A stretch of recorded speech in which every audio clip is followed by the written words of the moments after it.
Hello friends, സാന്ത്വനത്തിൻ്റെ പ്രൊമോയിലേക്ക് എല്ലാവർക്കും സ്വാഗതം. അങ്ങനെ സുകന്യ കൃഷ്ണമംഗലത്തിൻ്റെ പടി ചവിട്ടി വന്നതിന് ശേഷം അവിടെ പ്രശ്നങ്ങൾ തുടങ്ങാണ് കേട്ടോ.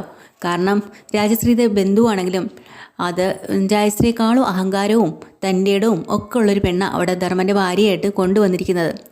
അപ്പോൾ നമ്മുടെ അച്യുതനും ആനന്ദനും സ്വന്തം സഹോദരൻ്റെ കല്യാണം നടത്തിയെന്ന് വലിയ അഭിമാനത്തിൽ പറഞ്ഞുകൊണ്ടിരിക്കുകയാണെങ്കിലും നമ്മുടെ ധർമ്മന് അതത്ര സന്തോഷമുള്ളൊരു വിവാഹം ആയിരുന്നില്ല. മനസ്സമാധാനം നഷ്ടപ്പെട്ട ഒരു വിവാഹം തന്നെയായിരുന്നു. എന്നിട്ട് ധർമ്മൻ രാവിലെ തന്നെ പതിവ് പോലെ കോമഡി സ്റ്റോറിലേക്ക് പോകാൻ ഇറങ്ങുമ്പോൾ അവരങ്ങ് തടസ്സപ്പെടുത്തുകയാണ്. ഇനി കട അതിതൊന്നും പറഞ്ഞ് ഇവിടുന്ന് ഇറങ്ങിയിരിക്കരുത്, നല്ലൊരു ബന്ധമാണ് നിനക്ക് ഞങ്ങൾ ചെയ്തു തന്നിരിക്കുന്നത്, നമുക്ക് സ്വന്തമായിട്ട് ഫാക്ടറി ഉണ്ടല്ലോ, അവിടെ നീ വർക്ക് ചെയ്താൽ മതി എന്നും പറയുമ്പോൾ രാജശ്രീ അമ്മയും ഒക്കെ അതിന് സപ്പോർട്ട് ചെയ്യാണ്. ഏട്ടന്മാർ നല്ല രീതിയിലല്ലേ നിന്നെ നോക്കുന്നേ, നിന്നോട് കാര്യങ്ങളൊക്കെ പറഞ്ഞു തരുന്നത്, അപ്പോൾ നീ അത് അനുസരിച്ചൂടെ ധർമ്മ, ഇനി തൊട്ട് ഫാക്ടറിയിൽ പോകും, നിങ്ങളെല്ലാം കൊണ്ട് ഒരുമിച്ച് ഒരിടത്ത് തന്നെ ജോലി ചെയ്യും, അതാണ് നല്ലത്. അങ്ങനെ ധർമ്മന് പിന്നൊന്നും മിണ്ടാൻ പറ്റുന്നില്ല. അതുപോലെ തന്നെ നമ്മുടെ സുകന്യ രാവിലെ തന്നെ കുളിച്ച് റെഡിയായൊക്കെ വരുമ്പം ആദ്യം തന്നെ നന്ദയുടെ അടുത്തൊന്നും ഉടക്കുന്നുണ്ട് കേട്ടോ. ധർമ്മനോട് ഇച്ചിരി സ്നേഹമൊക്കെ ഉണ്ടെങ്കിലും ഇത് ചതിയിൽ കൂടെ നടത്തിയതാണെന്നുള്ളത് സുകന്യയ്ക്ക് നന്നായിട്ട് അറിയാമല്ലോ. അതുകൊണ്ട് തന്നെ ചതി ചെയ്തവർക്ക് ഒരു പണി കൊടുക്കണമെന്നുള്ളത് സുകന്യയ്ക്കുണ്ട്. അതിൻ്റെ ബദലായിട്ട് സംസാരം അവിടെ തുടങ്ങിയിട്ടുണ്ട്. അതുപോലെ തന്നെ എങ്ങനെയുണ്ട് ഇവിടെ, നിനക്ക് ഇഷ്ടമായോ, ഇവിടുത്തെ സൗകര്യങ്ങളൊക്കെ എങ്ങനെയുണ്ട് എന്ന് അച്യുതനും അനന്തനും കൂടെ ചോദിക്കുമ്പോൾ തന്നെ ആ കുട്ടി അങ്ങ് വെട്ടി തുറന്ന് പറയുന്നുണ്ട്.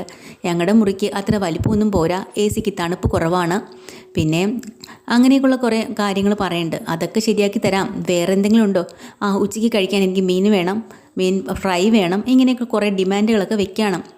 അപ്പോൾ നമ്മുടെ ധർമ്മൻ പറയുന്നുണ്ട്, സാരമില്ല, അതൊക്കെ എന്തൊക്കെയാണെന്ന് വെച്ചാൽ കണ്ടും കേട്ടും ചെയ്തോ, അതാ നല്ലത്. പക്ഷേ രാജശ്രീക്കും നന്ദിതയ്ക്കൊന്നും ഇത് അത്രയ്ക്കും കൊണ്ട് ബോധിക്കുന്നില്ല കേട്ടോ. പിന്നെ ഇന്ദിരാമയ്ക്കും അതുപോലെ തന്നെയാണ്. അതൊക്കെ കഴിഞ്ഞിട്ട് നമ്മുടെ ഈ ഒരു കല്യാണം മുടക്കാൻ വേണ്ടി ഒരു പെണ്ണും അതിൻ്റെ ഒരു കൊച്ചും കൂടെ അവിടെ വന്നിരുന്നല്ലോ. അവൾ ഇവരുടെ കയ്യിൽ നിന്ന് കാശൊക്കെ മേടിച്ച് പതിയെ സ്ഥലം വിടാനുള്ള പരിപാടിയായിരുന്നു. ആ സമയത്താണല്ലോ കണ്ണൻ അവതരിച്ച് വരുന്നതും കണ്ണൻ്റെ ആ സുദർശന ചക്രം കണ്ട് പേടിച്ച് വിറച്ച് അവർ നിലവിളിക്കുന്നതും ആ ഹോട്ടൽ റൂമിൽ വെച്ചിട്ട്. അത് അന്നേ പറയുന്നുണ്ട്, സത്യം നീ തന്നെ തുറന്നു പറയണം, ഇല്ലെങ്കിൽ നിൻ്റെ മനസ്സമാധാനം നഷ്ടപ്പെടുത്തുമെന്ന്. അങ്ങനെ അവർ ബാലൻ്റെ വീട്ടിലേക്ക് വരുവാട്ടോ. ഇവരെ കാണുന്നതും ബാലൻ അന്തം വിട്ടു പോവാ, ബാലനും ഗോമതിയും കൂടെ.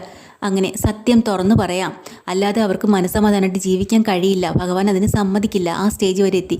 അങ്ങനെ അവൾ വരുന്നുണ്ട് കാര്യങ്ങൾ അറിയാൻ. അതുപോലെ തന്നെ തൊട്ടപ്പുറത്ത് കൃഷ്ണമംഗലത്ത് നമ്മുടെ അച്യുതനും ആനന്ദും കൂടെ ഈ ഇവളെ കാണുമ്പോൾ തന്നെ ആകെ കിടുകിട വരയ്ക്കുന്നുണ്ട് കേട്ടോ. സത്യങ്ങളെല്ലാം ഇവൾ തുറന്നു പറയോ എന്നുള്ളത് കൊണ്ട് തന്നെ. അങ്ങനെ അവിടെ ധർമ്മനും ധർമ്മൻ്റെ ഭാര്യ സുകന്യയും ഒക്കെ വെളിയിലേക്ക് ഇറങ്ങി നിൽക്കുന്നുണ്ട്. ഇവർ എന്താ പറയണത്, സത്യം എന്താണെന്ന് അറിയാൻ വേണ്ടിയിട്ട് ആകാംക്ഷയോടുകൂടി കേട്ടോ. അതാണ് അവിടുത്തെ കാണിക്കുന്നത്. പിന്നെയുള്ളത് നമ്മൾ ദേവിയാണ്. ദേവിയെ എങ്ങനെയെങ്കിലും ഇവിടെ ദേവമംഗലത്തേക്ക് ഞാൻ എത്തിച്ചിരിക്കുന്നു ഒറ്റ വാശിയിലാട്ടോ നമ്മുടെ ഉദയഭാനു. അപ്പോൾ ദേവി ചോദിക്കുന്നുണ്ട്, നിങ്ങൾ എന്ത് ചെയ്യാനുള്ള പുറപ്പാടാണ്, എനിക്കൊരു മനസ്സമാധാനം തരില്ലേ, ആനന്ദേട്ടൻ എന്നെ അങ്ങോട്ട് കയറ്റത്തില്ലെന്ന് പറഞ്ഞിട്ടല്ലേ ഇവിടെ കൊണ്ട് വിട്ടത്.